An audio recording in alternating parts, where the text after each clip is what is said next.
Welcome back. This is Dr. Jin Sung, where clinical excellence meets excellent results.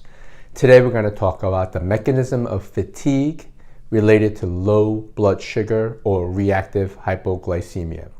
So let's get right into it. In order to understand how low blood sugar works, you have to understand normal physiology first. So when we look at normal physiology, when you eat during the day, you will utilize some of the glucose for energy, and then you will also store your glucose in the form of glycogen in the liver as well as skeletal muscle tissue. Now, glycogen makes up 5 to 6% of the weight of the liver, which is about 1.5 kilograms.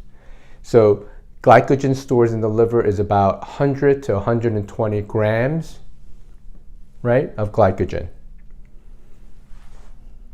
When you go into a sleep state, glycogen needs to be converted back to glucose for utilization for your bodily functions, right? Your brain is still active, your liver is detoxing, so you need proper glucose stores.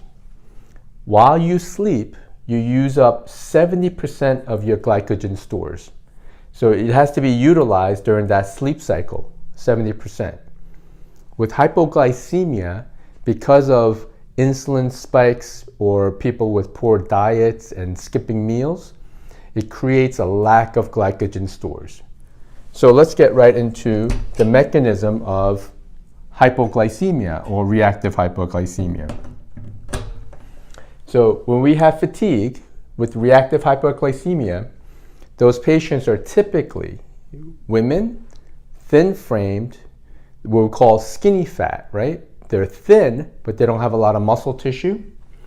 They miss meals during the day, right? And they'll just kind of like drink coffee or just have a donut, right? And then they have inadequate glucose for the production of glycogen synthesis. So they don't have enough glycogen stores built up during the day. When they go into their sleep cycle, they lack enough glycogen. They don't have enough glycogen stores in the skeletal muscles as well as through the liver, and then decreased glucose to the brain. Because the body is utilizing your glycogen stores when you sleep. Causes a stress response. So the fact that you don't have enough glycogen and enough glucose for bodily functions while you're sleeping, it causes a stress response. With the stress response, you have an increase in epinephrine and norepinephrine. That will increase your sympathetic drive, your fight or flight system. So it'll wake you up out of a deep sleep just because you have lack of glycogen, and now you have epinephrine or norepinephrine going up, and then now you're in a sympathetic state. You get up wide awake. I can't fall asleep again. Usually we'll wake up 2 or 3 in the morning and can't go back to sleep for an hour or 2 hours, right? It's because you don't have enough glycogen stores to sustain the blood sugar throughout the night. You awaken and you can't go back to sleep. That's one of the classic signs of low blood sugar during the day. So if you can't sleep, what is it going to cause? It's going to cause fatigue the next morning. You don't have enough cortisol awakening in the morning to get going. So you get up and you drink a big cup of coffee just to get going. Or you have to like move for your cortisol to go up. So we have issues. So how do we prevent this, right? You have to prevent a decrease in blood sugar. During the day, you have to eat small meals throughout the day. Healthy meals, meaning fats, proteins, and carbohydrates in the form of veggies with fiber. You have to maintain that blood sugar. We don't want this up and down in your mood. We don't want this up and down in your energy level because you eat or you don't eat. So you have to eat small meals throughout the day in order to level off that blood sugar, right? And you can't have sugary stuff to do that. You must avoid insulin spikes. So you can't have a donut, a muffin, and coffee, right? Because all that does is it spikes your insulin, and you drop your blood sugar again, so you go this up and down throughout the day in terms of your sugar dysregulation. You have to be able to stabilize that blood sugar throughout the day. You must make enough glycogen store. You have to have enough glycogen in the liver and in the muscle tissue before you go to bed. It takes time. Your body needs to adapt to this. So you have to avoid refined sugars, carbohydrates, and then you have to focus on lean protein, high quality fats, plenty of vegetables. As a matter of fact, I would recommend maybe an avocado slice with turkey, organic turkey, literally like 30 minutes before bed, just to build up that glycogen store so you don't wake up in the middle of the night. So you have to do all three things in order to get stabilized. So these are the patients we don't want to start with intermittent fasting or ketogenic diets right off the bat. You have to stabilize their blood sugar first before you move on to a ketogenic diet or fasting with these types of patients. You have to be able to stabilize that blood sugar first, get them into a good sleep cycle and not wake up in the middle of the night. Then we can consider longer term fasting and ketogenic diets. Go ahead and share the page and share this video with family and friends, because today is an important topic about hypoglycemia. There are a lot of people who have low blood sugar symptoms that are not clinically managed. And these are the people who are maybe thin, more women than men. And these are the people, if they don't eat, they get shaky, irritable, they get angry, or they feel lightheaded, they have no energy, right? So it's very important for these patients, because in the traditional medical model, there is no solution for patients who have hypoglycemia. They have solutions for hyperglycemia, like diabetes or insulin resistance, right? Where they give them metformin or insulin and those types of things. But in terms of low blood sugar, there are a lot of symptoms associated with it, yet there is no conventional medicine solutions.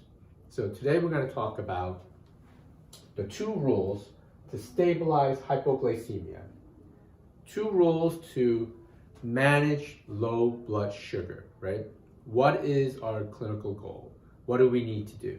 Okay, so rule number 1, we need the patient must eat frequently enough to prevent drops in blood sugar. What that means is they have to have small meals every 1 to 2 hours to manage blood sugar.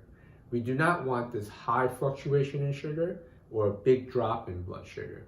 So they have to eat frequently enough where their sugar is pretty well maintained and they don't have this big drop. And the reason is, when you have big drops in blood sugar, what happens is cortisol or sympathetic response in our body kicks in. And what that happens, you have an overload of cortisol, more stress hormones, and your body is actually being stressed. So we don't want that. So we want to make sure that there is no drop in blood sugar in between meals. And the way to prevent that is to have them eat small, frequent meals, less sugary stuff, actually have protein and vegetables and fats, right? Rule number 2, the patient must have enough glycogen stores or a ketogenic adaptation to supply the body and the brain with fuel throughout sleep. What that means is, if you wake up in the middle of the night, 1 or 2 a.m., right, and you can't go back to sleep, right? You all of a sudden get up, your heart is kind of racy, you go to the bathroom, you come back, and you're up for 1-2 hours before you can actually fall back asleep. Some people will actually go down and eat something so they can actually go back to sleep. These are the patients who have low glycogen stores, or they're not keto adaptive, meaning they can't produce enough sugar to make or stabilize it throughout the night. They have this big drop in blood sugar. What happens is cortisol goes up, and cortisol wakes you up out of a deep sleep. And then you can't go back to sleep because levels of cortisol is too high. So rule number 2, you have to be able to sleep through the night, right? Or if you get up in the middle of the night, you have to be able to go back to sleep, right? You go to the bathroom, you come back, you go back to sleep. If you're staying up 1 to 2 hours, right, in the middle of the night, it is highly likely you have a blood sugar dysregulation, okay? So low blood sugar can keep you up in the middle of the night. And I find that it's one of the big causes of insomnia in women, is their low blood sugar issues, right? They keep waking them up in the middle of the night. So this needs to be managed. So the 2 rules need to be managed. Patients must eat frequently enough to prevent drops in blood sugar. The patient must have enough glycogen stores or be keto adaptive to be able to sleep through the night, right? And what is the clinical goal for that? What are we trying to do? The outcome. Clinical outcome. Patient does not feel energized after meals. So oftentimes when we have people have hypoglycemia and they get shaky, irritable, and they eat a chocolate bar, they feel like they have to eat something, they eat it, and maybe 10, 15 minutes later, they're like, oh, I feel so much better. My energy is better, right? That should not be happening. For normal physiology, you eat your meal and your energy should not change. It should just kind of be even, right? So if you feel energized after a meal, it's likely that you have hypoglycemia, and we want to prevent that. What we want is you eat a meal, you feel full, you feel happy, but you don't feel more energy or less energy or those types of things. It should be pretty even. So our clinical goal is the patient should not feel any change after the meal. They just feel satisfied from eating a good meal. Number 2, resolve hypoglycemic symptoms. So how do we know when a patient is getting better, right? One, you can do tests and so forth, but clinically speaking and symptomatology-wise, the patient should not be irritable, shaky, lightheaded, lack focus, right? Or feel like they're gonna pass out between meals, or if they skip a meal. They should not feel that way. So the clinical goal is to stabilize blood sugar so the symptoms between meals, or if they skip a meal, goes away. All those symptoms about irritability, anger, or that classic commercial of being hangry, hungry and angry, right? The Snickers commercial. So you have to resolve the hypoglycemic symptoms. Number 3, patient can sleep through the night. And this is very important in multiple ways, right? You have to be able to sleep through the night.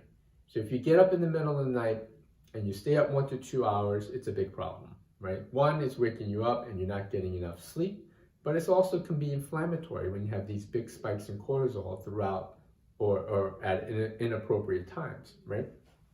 So the patient must sleep through the night, or if they do wake up and go to the restroom or whatever it is, they need to be able to fall back asleep.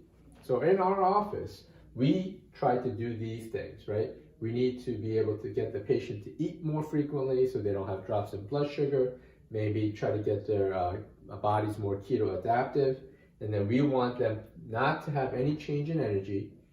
We want to resolve any symptoms related to hypoglycemia, and then they must be able to sleep restfully through the night.